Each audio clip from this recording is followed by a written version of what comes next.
మన ప్రభు అయిన యేసుక్రీస్తు నామములో కూడి వచ్చిన మీ అందరికీ నా హృదయపూర్వకమైన వందనాలు. దేవునికి స్తోత్రం. హల్లెలూయా. ఇంతవరకు పాఠం ద్వారా దేవుని నామాన్ని మహిమపరచుకొని ఉన్నాము. ఈ సమయంలో అతి ప్రాముఖ్యమైన సమయంలోనికి మనము వచ్చి ఉన్నాము. పరిశుద్ధ లేఖన భాగంలో నుండి కొన్ని మాటలు మనము చదువుకొని దేవుని యొక్క వాక్యాన్ని ధ్యానం చేసుకుందాం. చదవండి.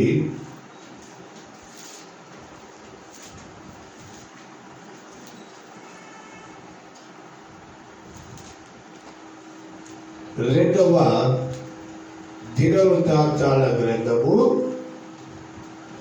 26వ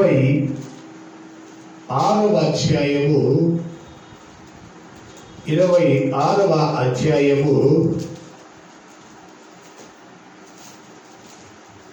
4వ వాక్యం దగ్గర నుంచి మనం చదువుకుందాం. రెండవ దినవృత్తాంతాల గ్రంథము 26వ అధ్యాయము 4వ వాక్యం దగ్గర నుండి మనము చదువుకుందాము. అతడు తన తండ్రి అయిన అమర్త్య చన్య అంతటి ప్రకారము యెహోవా దృష్టికి యథార్థముగా ప్రవర్తించెను. దేవుని ప్రత్యక్షత విషయమును తెలివి కలిగిన జకర్యా దినములలో అతడు దేవుని ఆశ్రయించెను. అతడు యెహోవాను ఆశ్రయించినంత కాలము దేవుడు అతన్ని వర్ధిల్ల చేసెను. దేవునికి స్తోత్రం కలుగును గాక. హల్లెలూయా, హల్లెలూయా. దేవుడు యెహోవాను ఆశ్రయించినంత కాలము దేవుడు అతన్ని వర్ధిల్ల చేసెను. చదివబడిన లేఖన భాగంలో ఈ రాజు తన తండ్రి ఏ మార్గంలో నడిచాడో ఆయన తన తండ్రి నడిచినటువంటి మంచి మార్గాలలో, దేవునికి ఇష్టమైన మార్గాలలో నడిపించబడ్డాడంట. ఆయన నడిచాడు. తండ్రి ఏ దేవుడిని ప్రార్థన చేశాడో, రాజ్యానికి మేలు కలగాలంటే ఏ విధంగా ప్రవర్తించాలో అవన్నీ చక్కగా నేర్చుకొని దైవ సేవకుల పేరు కూడా అక్కడ ప్రస్తావించారు. జకర్యా దినములలో అంటే దైవ సేవకుల మాటకు తలవంచి దేవుడి నిర్ణయము చొప్పున ఈయన తన రాజ్య పరిపాలనను కొనసాగిస్తూ వచ్చాడు అని చెప్తున్నాడు. అయితే అక్కడ రాయబడిన మాట ఏంటంటే అతడు యెహోవాను ఆశ్రయించినంత కాలము దేవుడు అతన్ని వర్ధిల్ల చేశాడట. వర్ధిల్ల చేసి ఆశీర్వదించటము వేరు, వర్ధిల్లటము వేరు అని చెప్తున్నాడు మీకు. ఆశీర్వాదము వర్ధిల్లటము కాదు. ఆశీర్వదించటం అంటే దేవా ఈ బిడ్డను మీరు ఆశీర్వదించండి అని ప్రతి ఒక్కరి కొరకు సేవకులే గాని పెద్దలే గాని ఆశీర్వదిస్తారు. ఆశీర్వాదాలు వేరు, ప్రతి ఒక్కరిని ఆశీర్వదిస్తారు. అయితే ఆశీర్వాదము వర్ధిల్లటము కాదు. వర్ధిల్లటము వేరే ఉంది. మరి అది కూడా ఒకసారి చదివి మనం ముందుకు వెళ్దాం. ఆదికాండము 1వ అధ్యాయము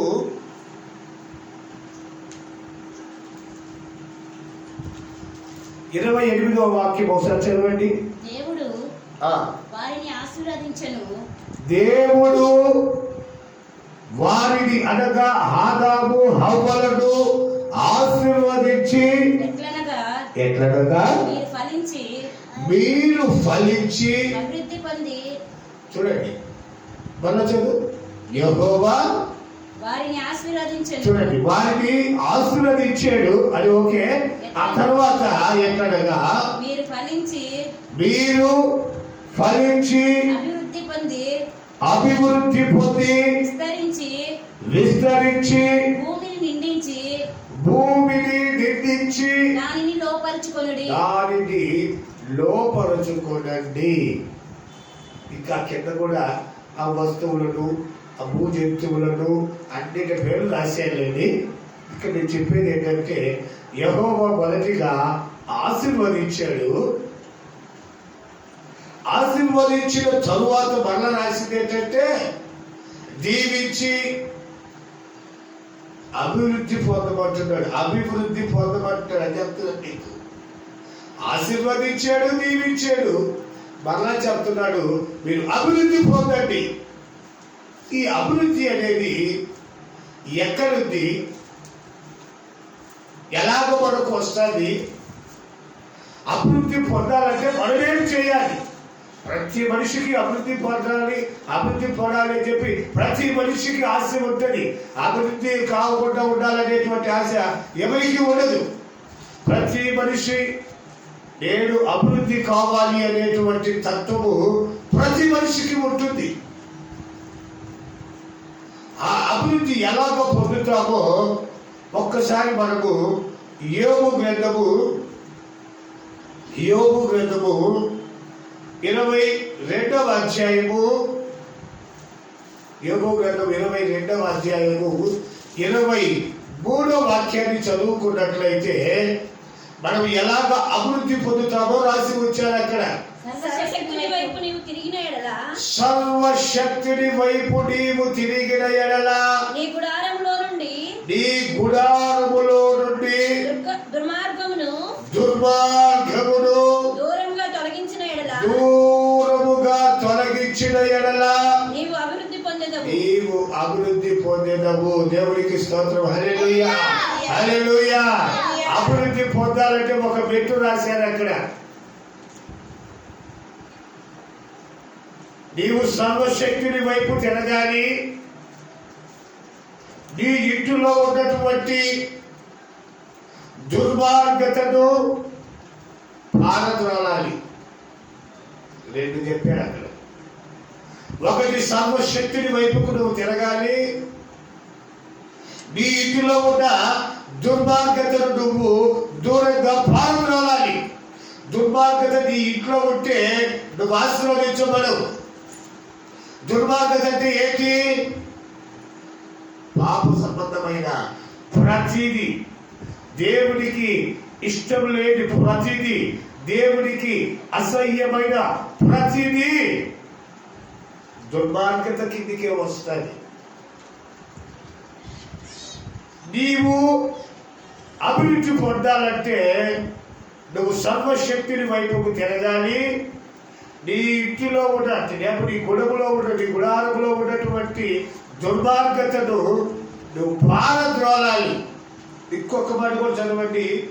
యోబు గ్రంథము 11వ అధ్యాయము చదవండి. ఆ మాట కూడా యోబు గ్రంథము 11వ అధ్యాయము 14వ వాక్యాన్ని ఒకసారి మనం చదువుకుందాం.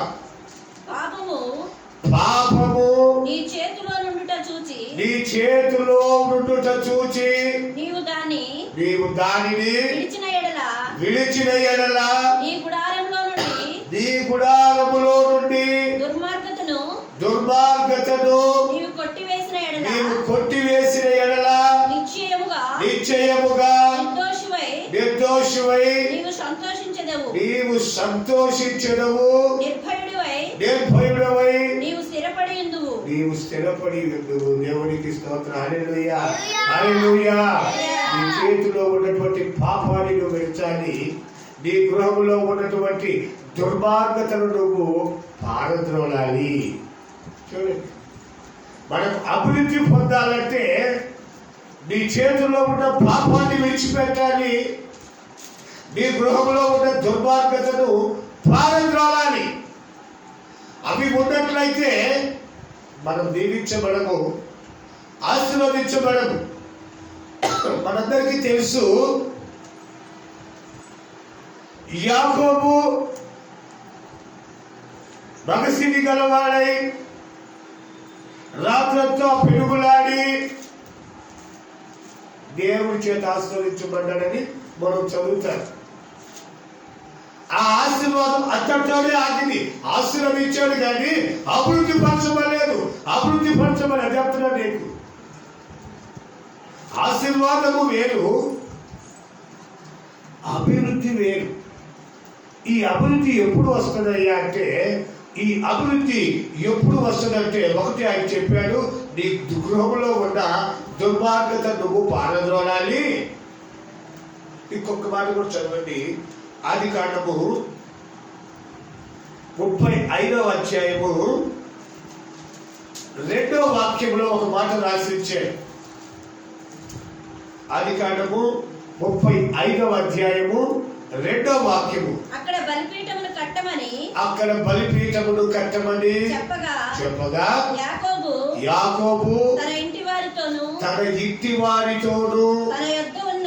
తన యొద్ద ఉన్న వారందరితోను మీ యొద్దనున్న వినండి, మీ యొద్దనున్న అన్య దేవతలను పారవేసి మిమ్మును మీరు శుద్ధి చేసుకొనిడి. మీ వస్త్రములను చాలు, మీ ముందు మీ ఇంట్లో ఉన్నటువంటి దుర్మార్గతను మీరు దూరంగా వదిలివేయండి. ఎక్కడ తెచ్చిన వీళ్ళకి అన్ని దేవతలు? యాకోబు తన తండ్రిని విడిచి వెళ్ళిపోయేటప్పుడు అన్న చంపేస్తాడని భయంతో పారిపోతున్నప్పుడు ఆయన అన్ని దేవతలనే తీసుకెళ్ళలేదు. మరి ఎక్కడి నుంచి వచ్చాయి వీళ్ళకి అన్ని దేవతలు? అక్కడికి వెళ్ళిన తర్వాత తన మామ ఇంట ఉండి కొంతకాలము శ్రమపడి ఆశీర్వదించబడి తన భార్యను పిల్లలను అందరినీ తీసుకొని తిరిగి తండ్రి ఇంటికి వస్తా ఉన్నప్పుడు తాను ప్రేమించినటువంటి భార్య అయిన రాహేలుగా తెచ్చారు. అక్కడ ప్రారంభమైనది. వారు తీసుకొచ్చి దాచిపెట్టుకొని తండ్రి వెంబడించి వచ్చి అడిగినా దాచిపెట్టితే కానీ పారద్రోలలే. భర్త భయం పట్టుకుంది. అమ్మో నన్ను చంపేస్తాడని భయపడిపోయి ఎమ్మోకు రేవు దాటిపోయి పెనుగులాడి ప్రార్థించి తెల్లవాళ్ళు పెనుగులాడుతానే ఉన్నాడు, జయము లేదు. తెల్లవాళ్ళు రాత్రంతా కథలు పాడతారు కదా, రాత్రంతయు శ్రమ పడినా రాలేదు ప్రభు జయము, రాగారలు జగతినకు రాగాయను ప్రతిఫలము ఈ సిలువా రమణీయను తులను రతనాలకు రగతులను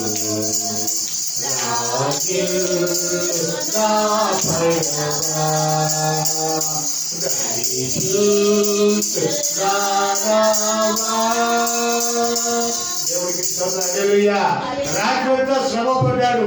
ఆశీర్వాదం వచ్చింది కానీ వర్తిల్లేటువంటి దీవెన రాలేదు. ఎప్పుడు వచ్చిందంటే మరలా బైబిల్లోనే రాసి ఉంచారు. ఎప్పుడైతే ఈ రీతిగా తీర్మానము కలిగి ఆ ఇంట్లో ఉన్నటువంటి దుర్మార్గతను దూరముగా పారవేసి తమ వస్త్రాలు ఉతుకుకొని తప్పు తాము శుద్ధి చేసుకొని ఇక ఇంట్లో తన గృహంలో దుర్మార్గత లేకుండా పారవేశాక అదే అధ్యాయంలో 11వ వచనంలో రాస్తాడు ఆ మాట. ఆ 11వ వాక్యం కూడా ఒకసారి చదవండి. ఆదికాండము 35వ అధ్యాయము 11వ వాక్యం చదవండి. నా సహోదరుడైన యేసావు 35:11 మరియు దేవుడు మరియు దేవుడు నేను సర్వశక్తి గల దేవుడను, నేను సర్వశక్తి కలిగిన దేవుడను, నీవు ఫలించి అభివృద్ధి పొందుము, జనముల నీవు ఫలించి అభివృద్ధి. ఎప్పుడు వచ్చింది అభివృద్ధి? రాత్రంతా ప్రార్థన చేసినప్పుడు కాదు.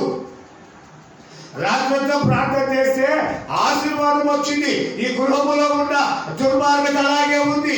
ఈ గృహంలో ఉన్న పాపం అలాగే ఉంది. ఈ గృహములో ఉన్న దొంగతనం అలాగే ఉంది. ఈ గృహములో ఉన్న పాప శాప మాలిన్యం అలాగే ఉంది. ఎలాగ వర్ధిల్లుతావు?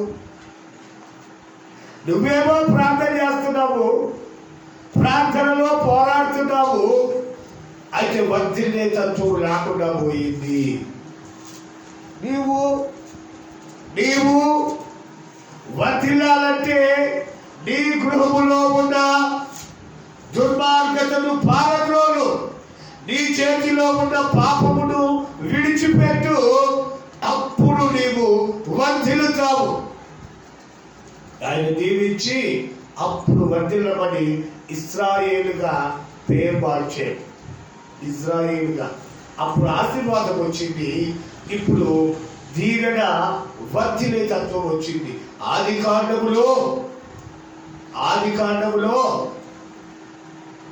ఆదాము హవ్వలను ఏ మాటతో అయితే దేవుడు ఆశీర్వదించాడో అదే మాట ఇక్కడ కూడా చదువు మాట మరలా.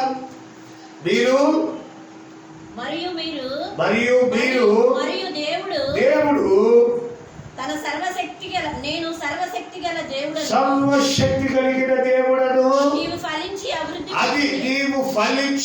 అభివృద్ధి పొందుము. చాలు. అనుభవంలో కూడా అదే చెప్పింది. మీరు ఫలించి అభివృద్ధి పొందండి. ఇక్కడ అబ్రహాము మనవడైనటువంటి యాకోబుకు కూడా అదే చెప్తున్నాడు దేవుడు. నీవు ఫలించి అభివృద్ధి పొందు. ఎప్పుడు? నీ గుడారములో ఉన్నటువంటి దుర్మార్గతను నువ్వు పారద్రోలినప్పుడు, నీ చేతిలో ఉన్న పాపమును విడిచిపెట్టినప్పుడు. గమనించండి, ఇంట్లో పాపం పెట్టుకొని, హృదయంలో పాపం పెట్టుకొని దేవాన్ని ఆశీర్వదించు. ఏం ఆశీర్వదిస్తాడు? నీ గృహములో ఉన్నటువంటి దుర్మార్గత అలాగే ఉంది. నీ ఇంట్లో ఉన్నటువంటి దుర్మార్గత ముందు వదిలిపెట్టు, అభివృద్ధి అనే వస్తుంది.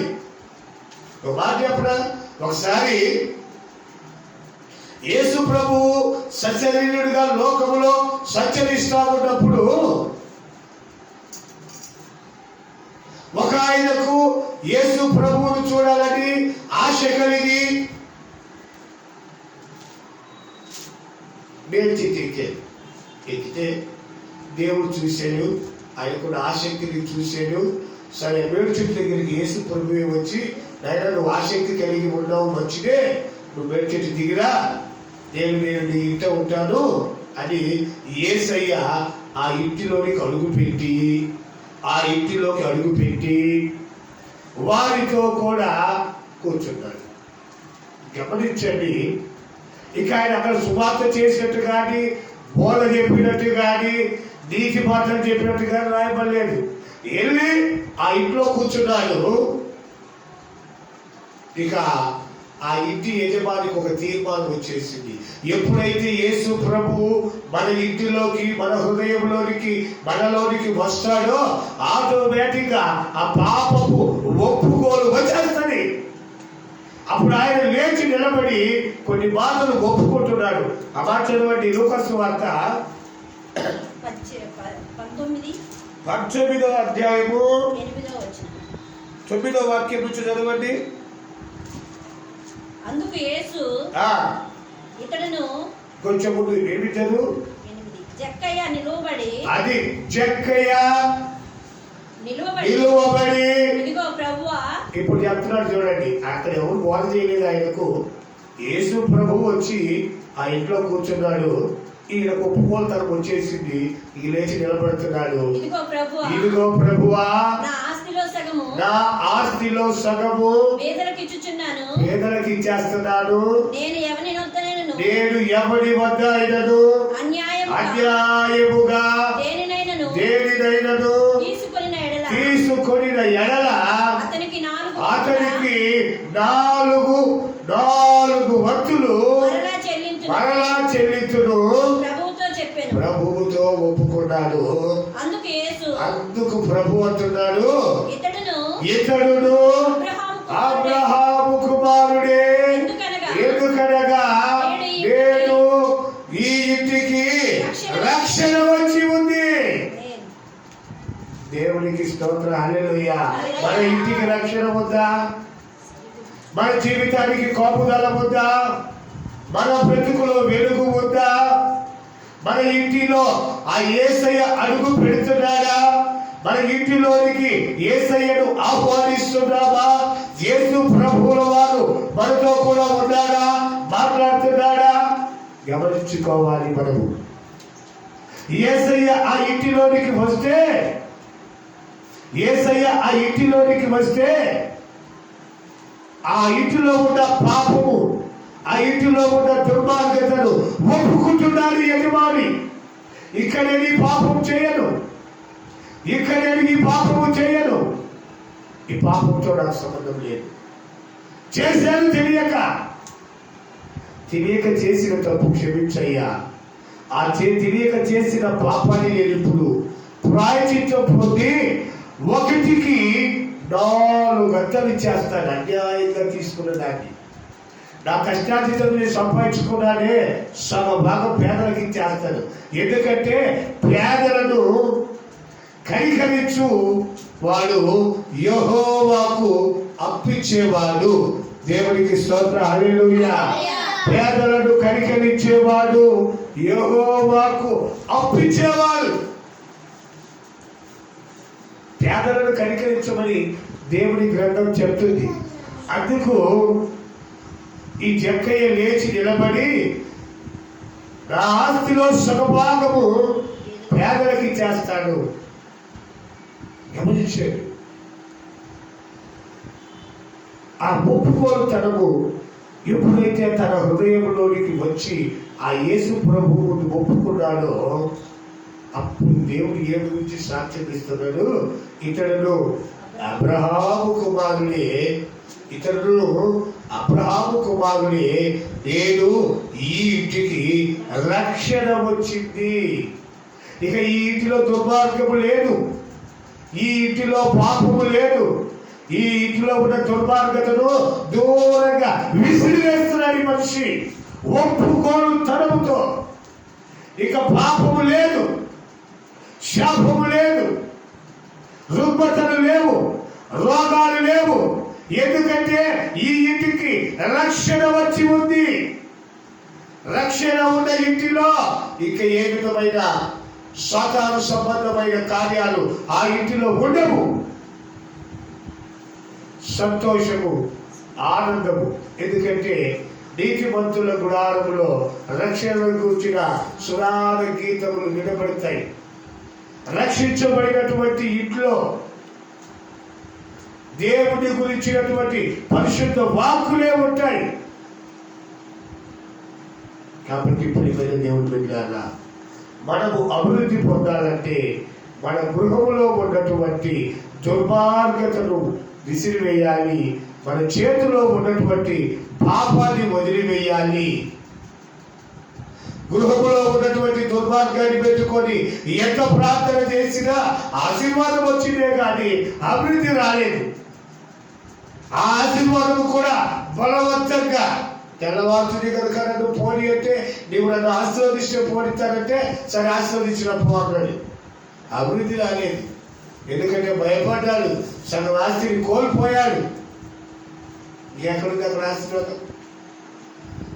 ఎప్పుడైతే తన ఇంటిలో ఉన్నటువంటి దుర్మార్గతను తీసి పారివేశాడు యాకోబు, అప్పుడు ఫలించి అభివృద్ధి పొందమని దేవుడు చెప్పాడు. ఆశీర్వాదం మొలకెత్తింది.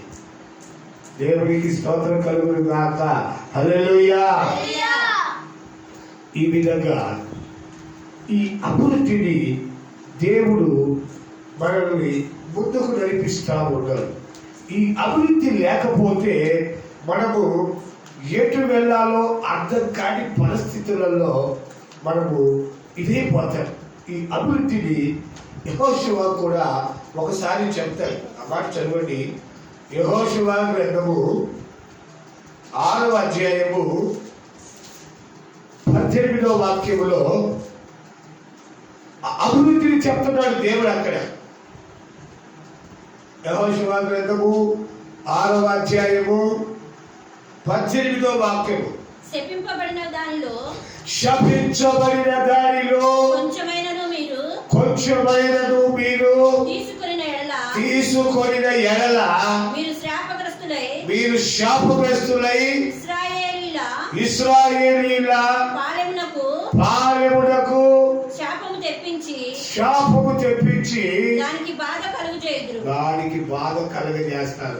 శపితమైనది ఏదైనా సరే ఈ గృహంలోనికి, ఈ పాలెములోనికి శపించబడిన దానిని మీరు అసలు ముట్టుకోకూడదు. తీసుకొచ్చుకోవడం కూడా పక్కన పెట్టారు చాలు. శపించబడినది ఏదైనా సరే మీరు ముట్టుకోకూడదు, మీ ఇంటికి తెచ్చుకోకూడదు, దాని మీద మీ మనసు నిలపకూడదు అని దేవుడు చెప్తే ఒక మనిషి మాత్రము దాని మీద ఆశపడ్డాడు. నేను అభివృద్ధి పొందాలి, ఆశీర్వదించబడాలి, ఇక్కడ ఉన్న ఈ దోపుడు సొమ్మంతా తీసుకెళ్ళి నా ఇంట్లో పెట్టుకుంటే అబ్బో నేను ఆశీర్వదించబడతాను అనుకున్నాడు. ఎవరు చూస్తున్నారని అనుకున్నాడు. ఎవరు చూడకుండా నువ్వు దొంగతనం చేస్తే దేవుడు చూస్తా ఉన్నాడా? ఇక్కడ దేవుడు చూస్తున్నాడా లేదా? ఖచ్చితంగా చూసేది. ఒక్క మనిషి చేసిన పాపము వలన, ఒక్క మనిషి చేసిన తప్పిదము వలన, ఒక్క మనిషి చేసినటువంటి అత్యాశ వలన, ఆ ఒక్క మనిషి చేసిన ఆ అత్యాశ ఏవద్దు ఆ యొక్క పాలనలో కూడా ఇశ్రాయేలీయులందరి వీరికి శాపం వచ్చేసిందండి. శాపం వచ్చేసింది. యుద్ధానికి వెళితే అపజయాలు పాలైపోతున్నారు, అనేకులు చచ్చిపోతున్నారు, అపజయం పాలై పరిగెడుతున్నారు. కారణం ఆ యొక్క పాలెములో ఆ ఇశ్రాయేలీయులలో దేవుని మాటకు అవిధేయత చూపి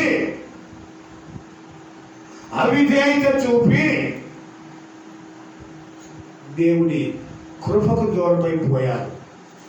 దేవుని ఆశీర్వాదానికి దూరమైపోయారు.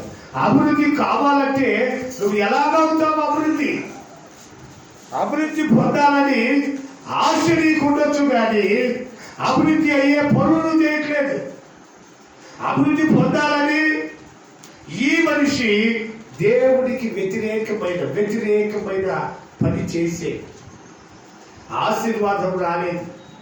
తెచ్చుకున్నటువంటి దోపుడు సొమ్ములో పాపం వచ్చింది, శాపం వచ్చింది. ఏమైపోయాడో తెలుసా? ఆ మాట కూడా చదవండి.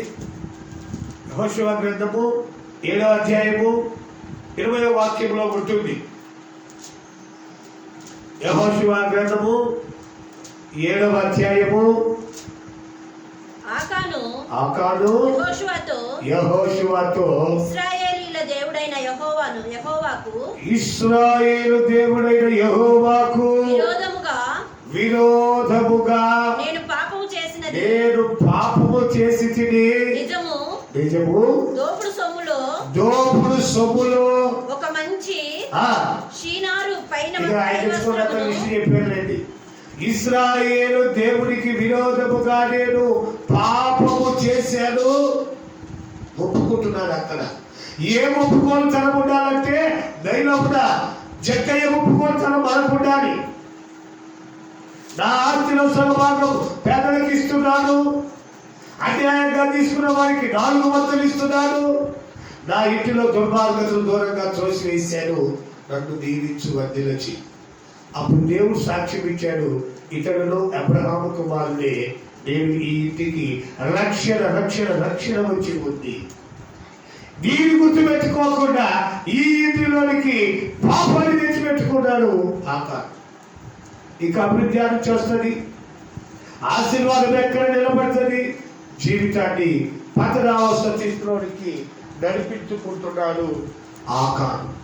ఇలాంటి పరిస్థితులలో దేవుడు మనకు చెబుతున్న మాట ఏంటంటే, దుర్మార్గతను నీ గృహములో నుండి దూరంగా పారవేసిన ఎడల నీవు అభివృద్ధి పొందుతావు.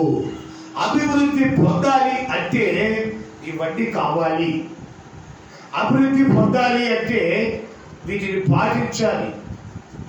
యాకోబు తన తప్పు తెలుసుకొని తన ఇంటిలో ఉన్నటువంటి పాపాన్ని దుర్మార్గతను దూరంగా విసిరివేస్తే అప్పుడు అభివృద్ధి పొందాడు, అప్పుడు ఆశీర్వదించబడ్డాడు. రాత్రితో పిడుగులాడితే ఆశీర్వాదం వచ్చింది తప్ప అభివృద్ధి రాలేదండి. రాత్రితో పోరాడితే పిడుగులాడి ఆశీర్వదించాలనే పోరాడాడు కానీ అభివృద్ధి రాలేదు. అభివృద్ధి ఎప్పుడు వచ్చిందంటే తన ఇంటిలో ఉన్న దుర్మార్గతను దూరముగా పారవేసి, అంటే దేవతల విగ్రహాలను పారవేసి, తన చేతిలో ఉన్న పాపాన్ని విడిచివేసి, ఎప్పుడైతే యెహోవాకు బలిపీఠము కట్టి యెహోవాను ఆశ్రయించి ప్రార్థించాడో అప్పుడు ఆశీర్వాదము అభివృద్ధి రూపంలో వచ్చింది. అప్పుడు అభివృద్ధి పరచబడ్డాడని చదివించాడు. ఆశీర్వదించబడటము వేరు, అభివృద్ధి కావటము వేరు. ఇందాక ఆదికాండంలో చదివించాడు కదా, దేవుడు ఆదాము అవ్వలను ఆశీర్వదించి ఈ యొక్క భూమి మీద ఉన్న ఫలములన్నిటినీ మీరు అనుభవించి మరి దీవించి మీరు అభివృద్ధి పొంది భూమిని లోపరచుకోనండి. అభివృద్ధి కావాలి. ఆశీర్వాదం ప్రతి వాళ్ళకు వస్తుంది, ప్రతి ఒక్కరు ఆశీర్వదిస్తారు. మన పెద్దవాళ్ళు కూడా, మన తల్లిదండ్రులు కూడా నాయన పిల్ల పాపలతో క్షేమంగా ఉండని ఆశీర్వదిస్తారు. ఆశీర్వాదము వేరు, అభివృద్ధి వేరు. ఆశీర్వాదం ప్రతి వాళ్ళ మీదకి వస్తుంది. అయితే ఆశీర్వాదం వచ్చిన వాళ్ళందరూ అభివృద్ధి పరచబడరు. అది చెప్తున్నాను మీకు. అభివృద్ధి కావాలి. అభివృద్ధి అంటే మనకున్న దాన్ని వృద్ధి చేసుకోవటమే అభివృద్ధి. అయితే ఉన్న దాన్ని వృద్ధి చేసుకోవాలంటే మన యొక్క గుడారములో ఉన్నటువంటి పాపాన్ని దూరంగా త్రోసివేయాలి, దూరంగా తరిమివేయాలి.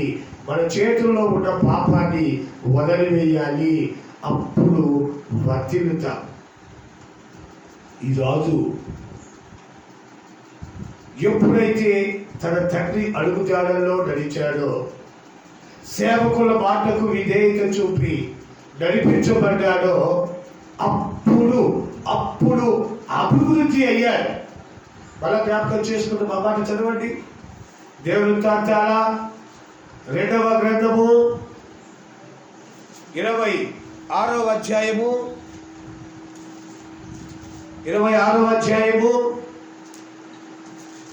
4వ వాక్యం నుంచి ఒకసారి మరలా గుర్తు చేసుకుందాం.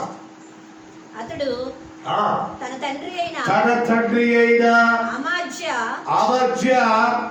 చర్య అంతటి ప్రకారము యెహోవా దృష్టికి యథార్థముగా ప్రవర్తించెను. దేవుని ప్రత్యక్షత విషయములో తెలివి కలిగిన జకర్యా దినములలో అతడు దేవుని ఆశ్రయించెను.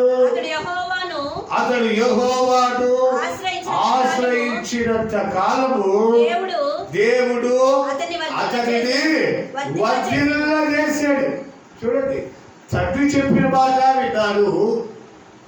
జకర్యా అయినా దేవుని సేవకుని ఆశ్రయించి దేవుని ఆశ్రయించినంత కాలం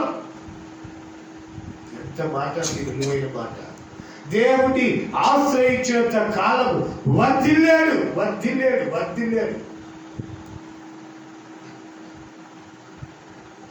ఆత్మీయ తెలియనటువంటి నేలకి గడి ఎప్పుడు పాడుతుంటాను ఈ పాట.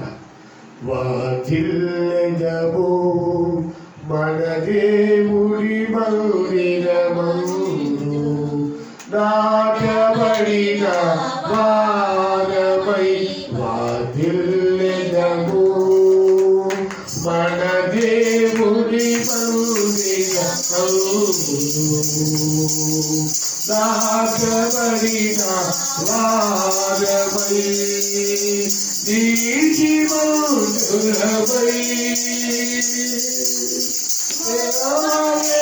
యుధువు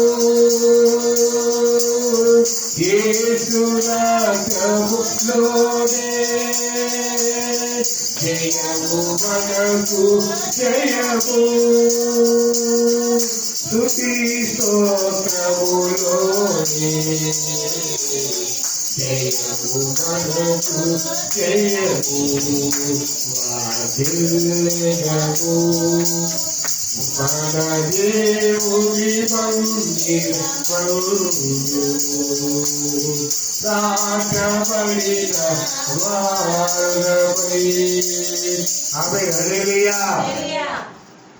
దేవుని మందిరములో నాటబడితే వర్ధిల్లటం ఏంటి అని పాడిన పాట. వీళ్ళేమో నీ గృహములో ఉన్న దుర్మార్గతను పారవేసిన ఎడల నీ వర్ధిల్లుతావు, నీ చేతిలో ఉన్న పాపమును విడిచిపెట్టిన ఎడల నీ వర్ధిల్లుతావు, నీ గృహములో ఉన్నటువంటి ఆ దుర్మార్గతను పారవేసి నువ్వు ప్రశస్తము కలిగి ఉంటే నీ వర్ధిల్లుతావు. ఇప్పటి వరకు మనం నేర్చుకున్నాం. దేవాది దేవుడు ఆదిలో ఆదాము హవ్వలను ఆశీర్వదించి వర్ధిల్లమని దీవించాడు. ఈ వర్ధిల్లే దాంట్లో ఎంత జ్ఞానాన్ని పెట్టాడు దేవుడు. ఇక ఈ వర్ధిల్లుడు గురించి మనం ఎంత చదువుకున్నా ఇక తొవ్వే కొద్ది ఆ వర్ధిల్లేటువంటి తత్వము అనేక పర్యాయములు దేవుడి బైబిల్ గ్రంథంలో పొందుపరిచాడు. చదవండి అన్నమాట కూడా. కీర్తనల గ్రంథంలో 84వ అధ్యాయము 7వ వాక్యంలో ఉంటుంది. కీర్తనల గ్రంథము 84వ అధ్యాయము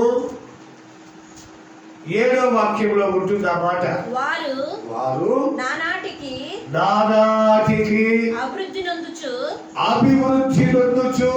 ప్రయాణము చేయుదురు. వారిలో ప్రతివాడును సియోనులో దేవుని సన్నిధిని కనపడదురు. దేవునికి స్తోత్రం. హల్లెలూయా. హల్లెలూయా. సియోనులో దేవుని సన్నిధిలో కనపడతారు ఎవరైతే అభివృద్ధి కావాలని కోరుకునే వాళ్ళు. దేవుని మందిరానికి వెళ్ళకుండా, నీ ఇంట్లో ఉన్న దుర్మార్గాన్ని పారద్రోలకుండా, నీ చేతిలో ఉన్న పాపాన్ని విడిచిపెట్టకుండా నీవు అభివృద్ధి కావాలని ఎంత ప్రయాస పడినా యాకోబులాగా సగం ఆస్తిని పోగొట్టుకోవటమే. బాగా గమనించండి. రాత్రంతా పోరాడి ఆశీర్వదించబడ్డాడు కానీ ఆస్తిని దక్కించుకోలేకపోయాడు. ఎక్కడ అడ్డం వచ్చి చంపేస్తాడు అని సగం ఆస్తిని తనకంటే ముందే పంపించాడు. ఇంకా భయం తేరలేదు. అడ్డం వచ్చి అంటాడు, ఒరే బాబా, నా సహోదరుడా యాకోబు, నా దేవుడు నాకు ఇచ్చింది నాకు చాలునా బాబు, నీ ఆస్తి నాకెందుకు, నాకు అక్కర్లేదు. నీ పిల్లలేది, నీ భార్య ఏది, నీవు సంపాదించినటువంటి మన వంశమేది, నాకు అది కావాలి. నీవు ఫలించిన అభివృద్ధి ఏదో అది చూపినా బాబు. ఈ ఆస్తి ఎవరికి కావాలి? చూడండి, దేవుడు ఒక మనిషిని అభివృద్ధి పరచాలంటే మన ఇంటిలో ఉన్న దుర్మార్గతను పారద్రోలాలి, చేతిలో ఉన్న పాపాన్ని విడిచిపెట్టాలి.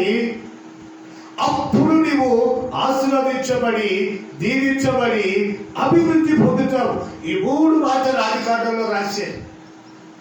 దేవుడు వారిని ఆశీర్వదించి, దేవుడు వారిని దీవించి, అభివృద్ధి పొందండి, ఈ భూమిని నింపండి, ఈ భూమిని లోపరుచుకోనండి.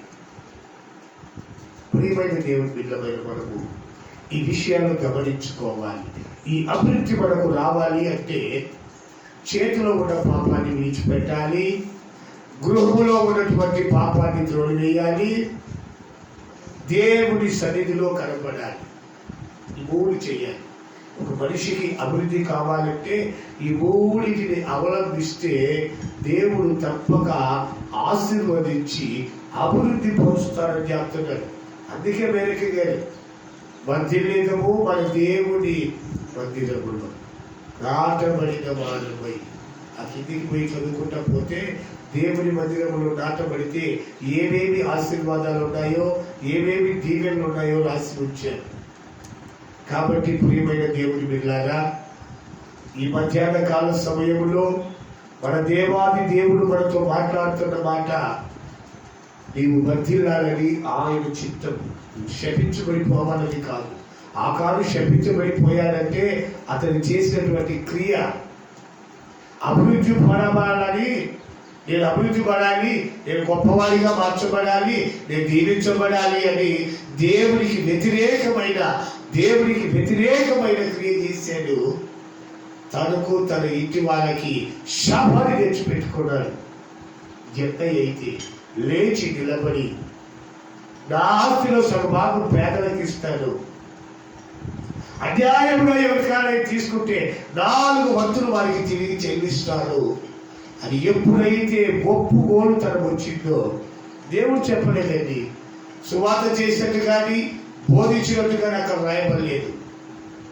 యేసయ్య ఆ ఇంటిలో అడుగు పెట్టాడంతే ఈయనకు పశ్చాత్తాపం కలిగింది. అయ్యా నన్ను క్షమించు,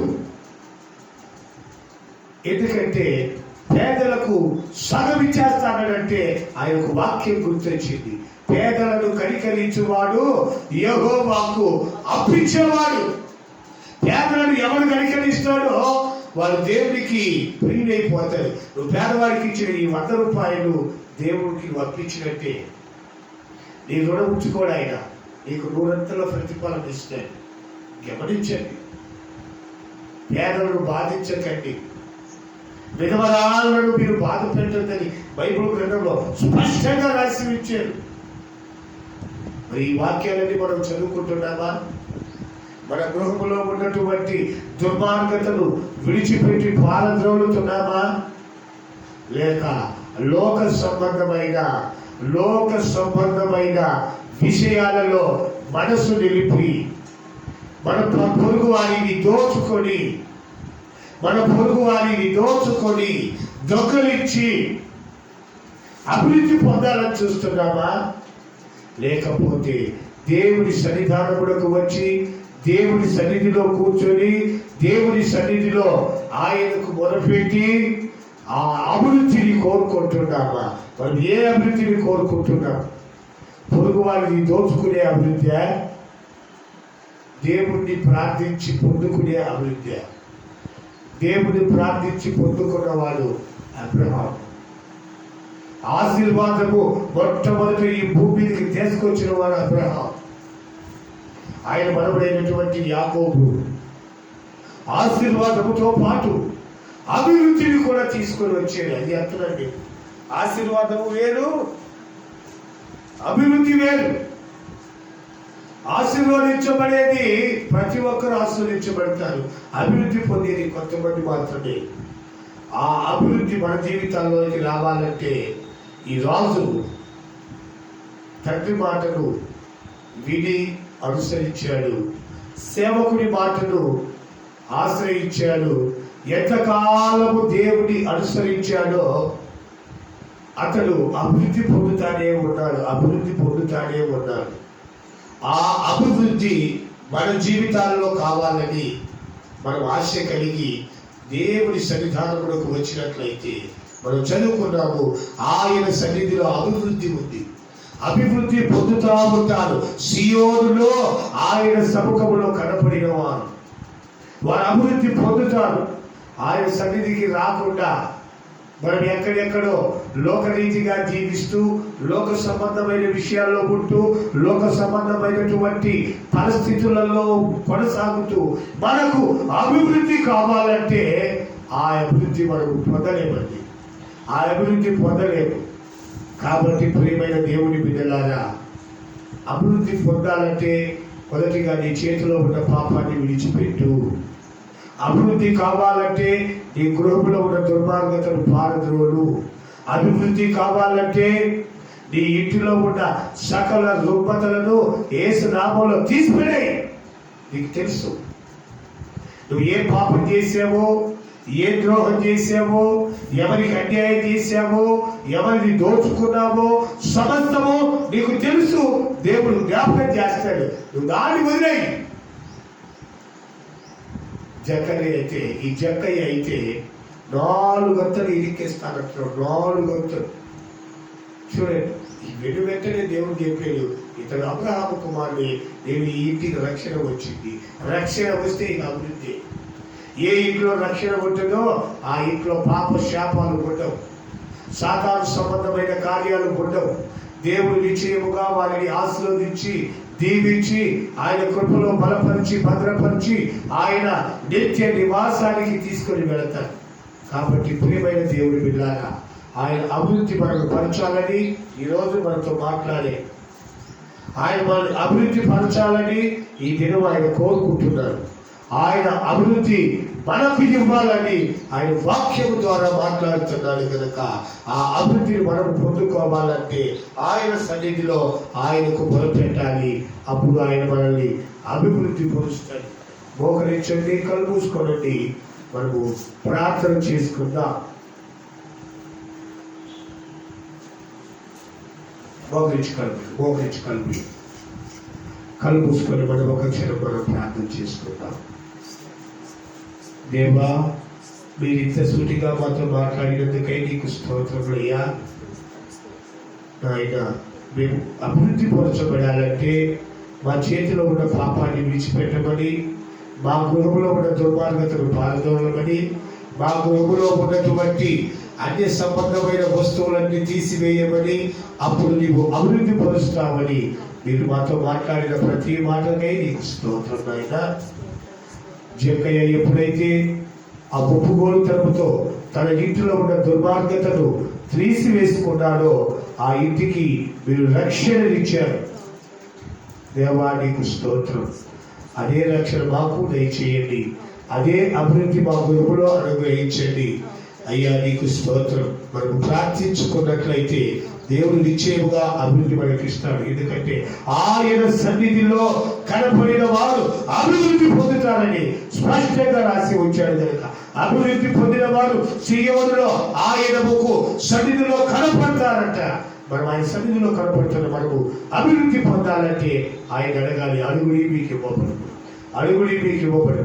ఈ రీతిగా నిర్ణయించుకున్న వారు, అభివృద్ధి పొందాలని ఆశ కలిగిన వారు ఒకరు ప్రేరేపించబడి ప్రార్థన చేయండి. స్తోత్రం స్తోత్రం స్తోత్రములు ప్రభువా, నీకు స్తోత్రాలు స్తోత్రాలు స్తోత్రాలు తండ్రి. ఇదిగో నా తండ్రి, మాతో సూటిగా మాట్లాడిన దేవా నీకు స్తోత్రాలు స్తోత్రాలు స్తోత్రాలు అయ్యా. అయ్యా మా హృదయంలో ప్రభువా ఈర్ష్య ద్వేషం ఉన్నవేమో ప్రభువా, దయతో కాలదోరండి తండ్రి. నీకు స్తోత్రం స్తోత్రం అయ్యా. మా గృహంలో దుర్మార్గత ఉన్నదేమో ప్రభువా, తొలగించండి తండ్రి. నీకు స్తోత్రాలు స్తోత్రాలు అయ్యా. మా చేతులతో పాపం చేసి ఉన్నాము, దయతో క్షమించండి అయ్యా. ఇక నుంచి చేయకుండా సహాయం చేయండి తండ్రి. మా గృహాన్ని మమ్మల్ని వర్ధిల్ల చేయండి తండ్రి. అయ్యా మా చుట్టుపక్కల ఉన్న వారిని ప్రభు వర్ధిల్ల చేయండి స్తోత్రాలయ్యా. యూట్యూబ్ ద్వారా వింటున్న ప్రతి కుటుంబాన్ని వర్ధిల్ల చేయండి తండ్రి. అయ్యా వర్ధిల్ల చేయండి తండ్రి. నీకు స్తోత్రాలయ్యా. అయ్యా నైనా జక్కయ్యకి ఇచ్చినట్టు మనసును మాకును దయచేయండి తండ్రి. అయ్యా నేడు ఇంటికి రక్షణ వచ్చినదని మాట్లాడావు తండ్రి. అయ్యా అటువంటి రక్షణ మాకును మీరు దయచేయండి అయ్యా. మా గృహాలకు మీరు దయచేయండి తండ్రి. నీకు స్తోత్రాలు స్తోత్రాలయ్యా. అయ్యా ప్రతి ఒక్క బిడ్డతో మీరు మాట్లాడారు తండ్రి. నీకు స్తోత్రాలయ్యా. అయ్యా నీ ముఖ స్తుతి చేయకుండా ఉండలేము తండ్రి. నీకు స్తోత్రాలు స్తోత్రాలు స్తోత్రాలయ్యా. నీకు స్తుతించే భాగ్యాన్ని ఇచ్చిన తండ్రి నీకు స్తోత్రాలు స్తోత్రాలయ్యా. అయ్యా సాయంత్రం వేళలో ప్రభు దర్శించిన కుటుంబాన్ని మీరు దీవించండి అయ్యా. సమాధానంతో ఉంచండి తండ్రి నీకు స్తోత్రాలయ్యా. సేవకులు అడుగు పెట్టిన ప్రతి చోట సమాధానాన్ని దయచేయండి ఆయన. వాక్కులో మీరు ఉండండి తండ్రి నీకు స్తోత్రాలయ్యా. అయ్యా క్యాలెండర్ ఇచ్చిచుండగా ప్రభు ప్రతి వాగ్దానాన్ని ప్రభు 2005లో ప్రభు 2006 వరకు నా తండ్రి వాగ్దానాన్ని నా కుటుంబం పట్ల మీరు నెరవేర్చండి అయ్యా. అయ్యా ప్రతిరోజు వాక్యాన్ని చదివి ప్రభు దాని ప్రకారం నడుచుకునే కృపను మీరు దయచేయండి తండ్రి నీకు స్తోత్రాలయ్యా. వాగ్దానాలు ప్రతి కుటుంబంలో ప్రభు మీరు నెరవేర్చండి అయ్యా. నీ మాటతో నడిపించండి తండ్రి నీకు స్తోత్రాలయ్యా. కూడి వచ్చిన ప్రతి బిడ్డని మీరు దీవించండి ఆశీర్వదించండి అయ్యా.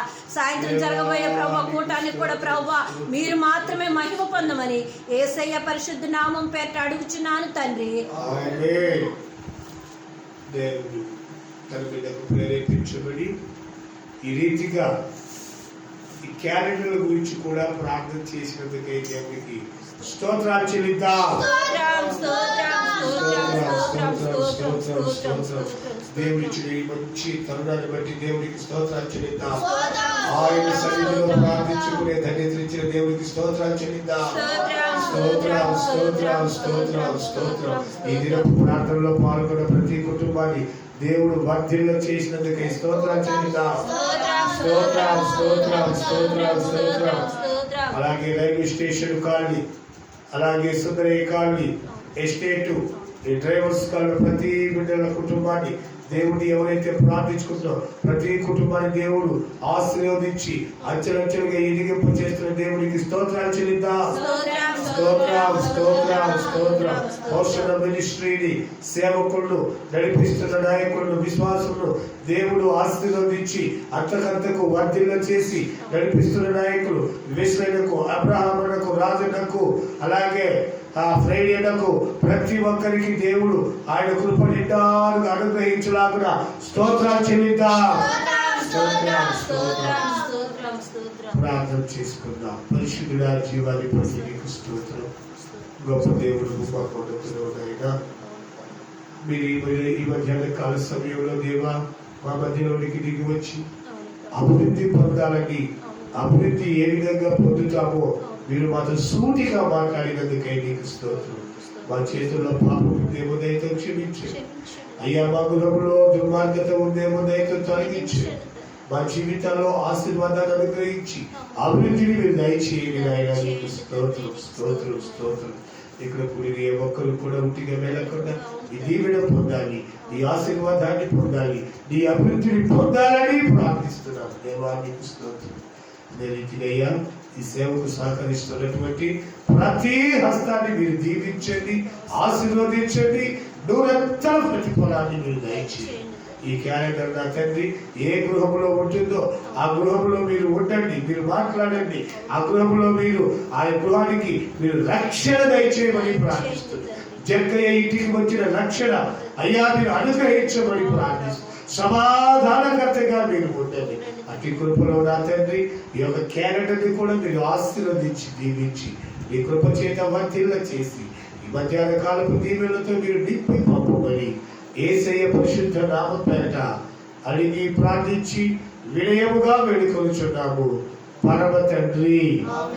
ఆమేన్. దేవునికి స్తోత్రం. హల్లెలూయా హల్లెలూయా హల్లెలూయా. తండ్రి అయిన దేవుని ప్రేమ, కుమారుడైన యేసయ్య కృప, పరిశుద్ధాత్మ దేవుడి అన్యోన్య సహవాసము మనకును సకల పరిశుద్ధులకును సదాకాలము తోడయుండి నడిపించునుగాక. ఆమేన్. దేవునికి స్తోత్రం. అందరికీ వందనాలు. దేవునికి స్తోత్రం. ఆమేన్.